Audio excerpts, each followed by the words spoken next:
Cuaca ekstrim seperti hujan lebat dan angin kencang akan melanda Aceh selama sepekan ke depan. Hal ini dipicu karena ditemukan bibit siklon tropis Nesat di negara Filipina yang berdekatan dengan Aceh. Adapun intensitas hujan dari ringan hingga lebat akan melanda bagian utara timur Aceh, tengah serta bagian barat selatan Aceh. Sedangkan untuk kawasan di kota Banda Aceh dan Aceh Besar maupun kota Sabang masih tergolong kategori hujan ringan hingga sedang.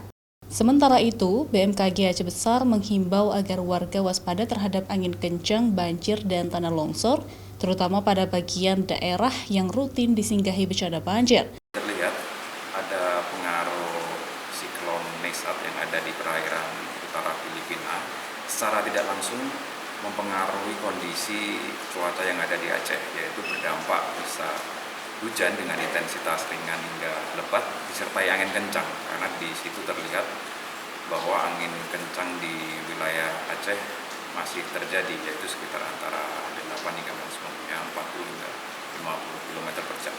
Untuk gelombang tinggi laut masih dalam kategori aman dalam melakukan aktivitas pelayaran karena ketinggian ombak hanya berkisar 1 hingga 2,5 meter. Sedangkan yang perlu diwaspadai adalah bagi nelayan yang hendak melaut karena ketinggian gelombang di pantai utara Sabang dan barat selatan Samudra Hindia yaitu berkisar 2 hingga 4 meter. Nova Mistayanti, Kompas TV, Aceh Besar.